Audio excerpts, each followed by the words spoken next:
자, 이번에는 2013년 2회 문제를 한번 보시겠습니다. 잭 다니엘은 테네시 위스키입니다. 테네시 위스키는 버번 위스키와 비슷하지만 참숯 여과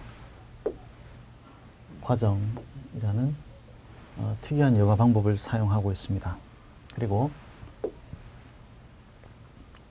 자, 12번을 보시면 알코올 도수 계산법입니다. 이 알코올 도수 계산법이 자주 등장을 하게 되는데 한번 보시면 항상 계산을 하실 때는 밀리리터로 환산을 하시면 되겠습니다. 1온스는 약 30ml, 7온스는 약 210ml.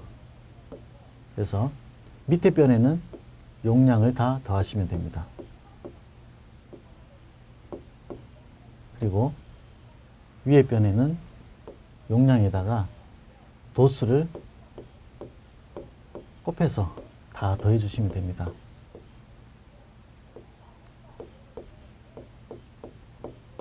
자, 이렇게 하면 약 8.5도가 되겠습니다. 그 다음 3번을 보시겠습니다.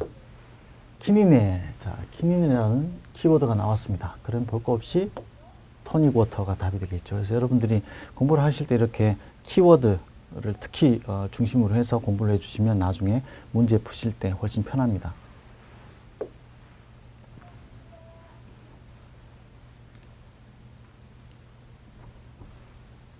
그 다음 중 아이리시 위스키인 것은, 자, 5번 같은 문제도 자주 등장을 합니다. 특히 아이리시 위스키를 묻는 문제 자주 등장을 하기 때문에 여러분들 잘 알아두시면 되겠고, 답은 제임슨이 되겠습니다. 아주 자주 등장하는 문제입니다. 그리고 6번도 자주 등장하는 문제입니다. 스카치 위스키를 베이스로 해서 만들어지는 리큐르는, 답은 드람부입니다. 드람부는 스카치 위스키에다가 꿀, 자, 이렇게 해서 만들어지는 것이 드람부이라는 혼성주가 되겠습니다. 자, 8번 자주 등장하는 문제죠. 맥주 양조용 보리로 가장 거리가 먼 것은, 맥주 양조용 보리로 가장 거리가 먼 곳은, 자, 맥주 양조용 보리는 단백질이 많으면 안 되겠죠. 단백질이 많은 것이 아니라 전분, 자, 전분이 많은 것이어야 된다. 그래서 여기선 답이 4번이 되겠습니다.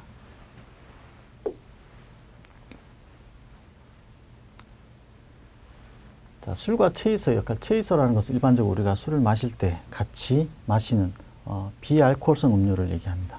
여기서 보시면 다른 것은 다 비알코올성 음료인데 시드르는 사과주, 양조주 술이 되겠습니다. 그래서 3번이 정답이 되겠고, 10번도 자주 등장을 합니다. 호크와인이란 용어를 묻는 문제죠. 독일 라인산 화이트 와인을 호크와인이라고 한다. 그래서 이런 것들은 여러분들이 좀 암기를 해 주시면 되겠습니다.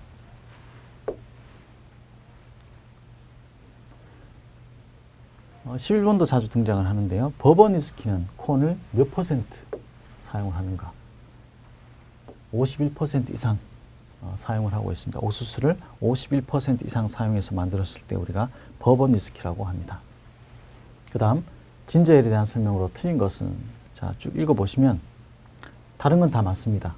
다만 자, 알코올 성분이 포함된 영양음료이다. 이게 틀렸죠. 진저엘은 생강의 향을 포함한 그런 탄산음료가 되겠습니다. 자,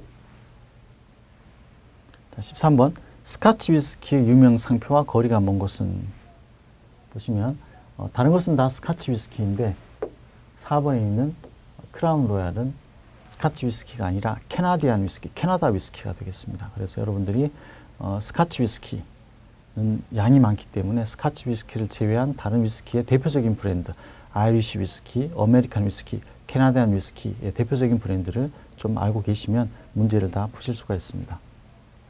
그 다음 14번 그린 하비스트에 대한 설명, 종종 등장을 하는 문제인데 이거는 수확량을 제한하기 위한 수확입니다. 그래서 포도의 품질을 좋게 하기 위해서 이제 솎아내기를 하는 걸 얘기를 하는 겁니다. 그래서 수확량을 제한하기 위한 수확이죠.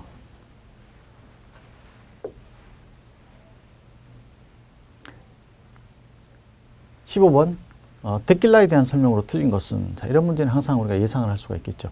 데킬라에 대한 설명으로 틀린 것은, 옳은 것은, 보드카에 대한 설명으로 틀린 것은, 옳은 것은, 이런 문제는 아주 대표적인 문제들이 되겠습니다. 그래서 1번 아가베 데킬라를 종으로 만든다. 2번 데킬라는 멕시코 전 지역에서 생산된다. 자, 이게 틀렸습니다. 데킬라는 전 지역에서 생산되는 것이 아니라 데킬라 마을과 그 주변에서 생산되는 겁니다. 그래서 데킬라라는 것이 동네 이름이다. 이렇게 알고 계시면 되겠습니다. 자, 16번 자주 우리가 볼 수 있는 문제죠. 다음 중 증류주에 속하는 것은, 증류주에 속하지 않는 것은, 양조주인 것은, 양조주가 아닌 것은, 혼성주인 것은, 혼성주가 아닌 것은, 충분히 여러분들이 예상할 수 있는 문제가 되겠습니다. 그래서 대표적인 그 술들은 여러분들이 꼭 알고 계시면 좋겠습니다. 증류주에 속하는 것은, 자, 1번 맥주, 2번 스윗 베르무트, 3번 드라이 쉐리, 전부 다 양조주가 되겠습니다. 4번 꼬냑만 브랜디. 자, 꼬냑은 브랜디 중에서 프랑스의 꼬냑 지방에서 나오는 브랜디를 꼬냑이라고 합니다. 그러니까 증류주가 되겠죠.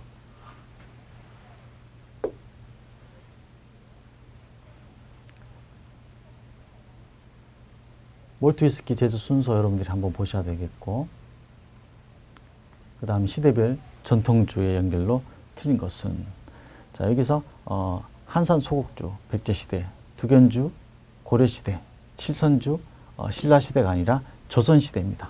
그래서 나머지는 다 맞고, 칠선주는 신라시대가 아니라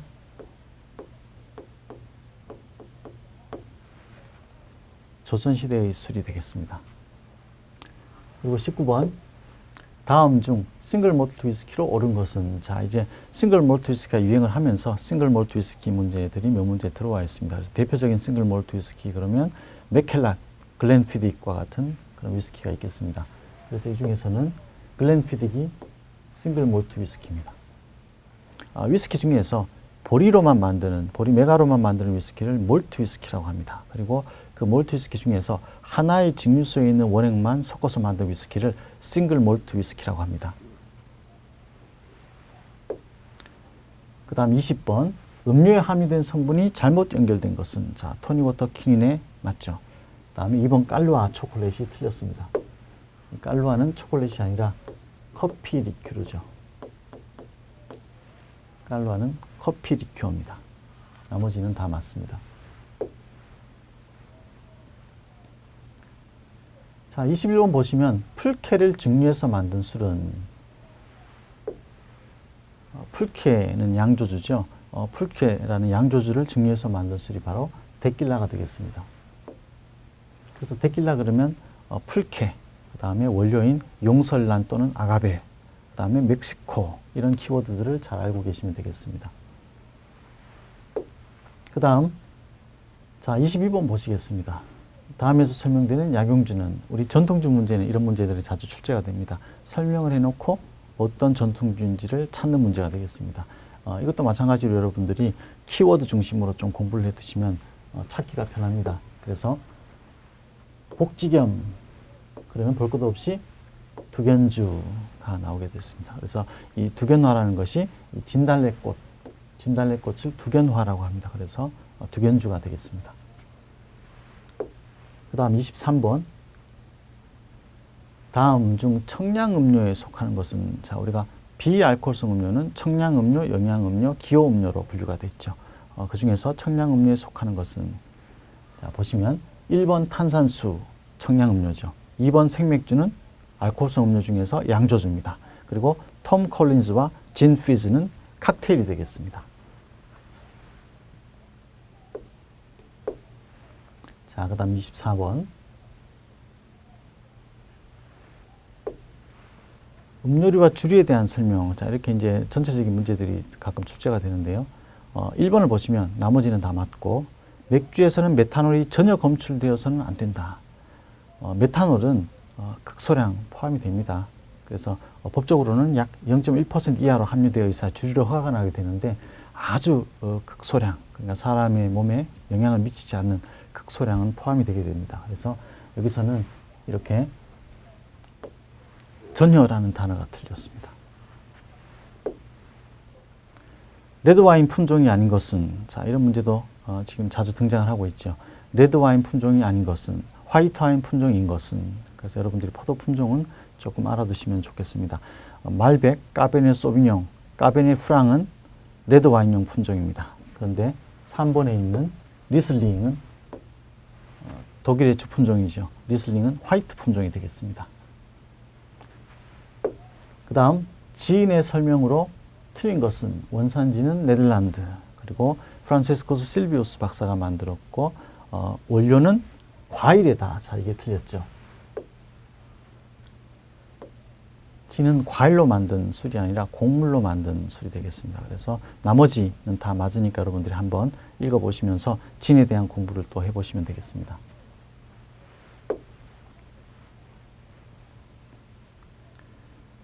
자, 28번 리큐르 중 그 용도가 다른 하나는, 일반적으로 리큐르 즉 혼성주는 식후주로 많이 사용이 되고 있습니다. 그런데 그 중에서 이 시나는 식전주다.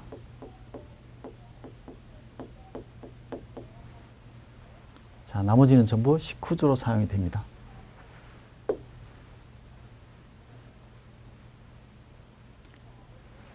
그 다음 29번을 보시면 위스키에 대한 설명 중 틀린 것은,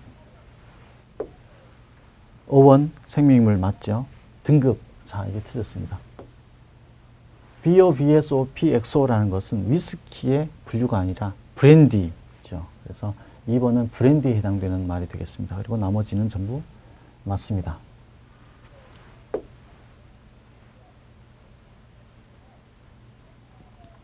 그 다음 32번도 자주 등장을 하죠. 32번. 자, 스터 기법. 자, 여기서 여러분들이 이 스터 기법으로 만든 칵테일은 자주 등장을 하기 때문에 꼭 표시를 해 두시고 공부를 하셔야 되겠습니다. 스터 기법으로 만드는 칵테일이 아닌 것은, 마티니, 맨하탄, 깁슨, 롬로이 같은 칵테일은 스터 기법으로 만듭니다. 그리고 여기 나오는 김넷은 스터가 아니라 쉐이크, 흔들기 기법으로 만드는 대표적인 칵테일이 되겠습니다.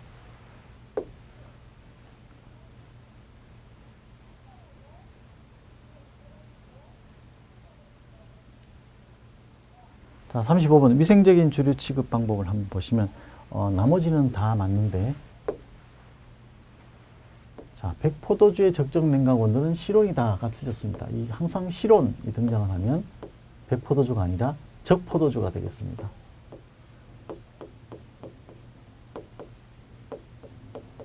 그래서 실온 또는 상온, 실온 또는 상온이라는 단어가 등장을 하면 백포도주, 화이트 와인이 아니라 적포도주, 레드 와인이 됩니다.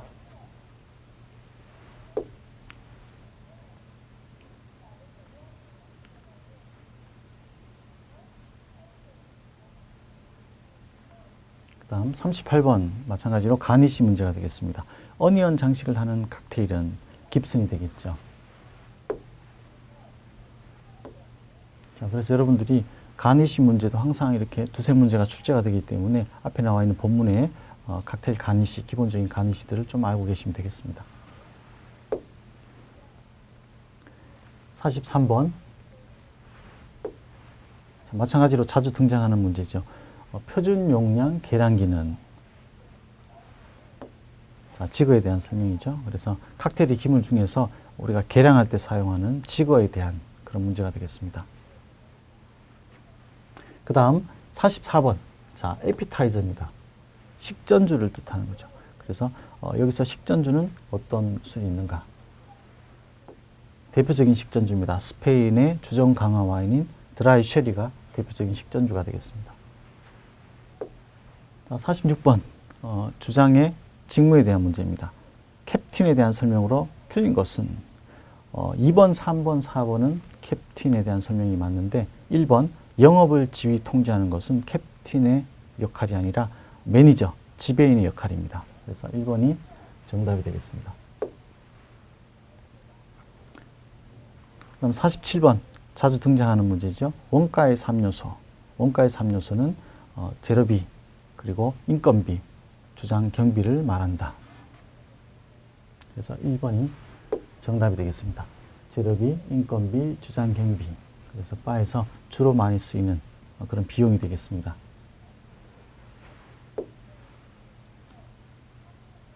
자, 48번 자주 등장하는 문제입니다. 한번 보시겠습니다. 식사 중 여러 가지 와인을 서빙 시 적합한 방법이 아닌 것은 화이트 와인은 레드 와인보다 먼저 서비스한다. 맞습니다. 드라이 와인을 스위트 와인보다 먼저 서비스한다. 맞습니다. 맛이 가벼운 와인을 맛이 중후한 와인보다 먼저 서비스한다. 맞습니다. 숙성기간이 오래된 와인이 아니라 숙성기간이 짧은 와인, 즉 영 빈티지를 먼저 서비스하게 됩니다. 그래서 정답은 4번이 됩니다. 그 다음 49번 주장의 영업 허가가 되는 근거 법률은, 자, 법률에 대한 문제죠. 주장의 영업 허가가 되는 근거 법률은 식품위생법입니다.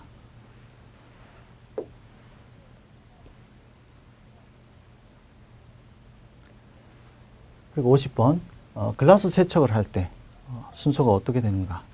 일단 중성세제를 사용해서 처음에 더운 물로, 그 다음에 찬물로 마무리해 주시면 되겠습니다. 그래서 정답은 4번.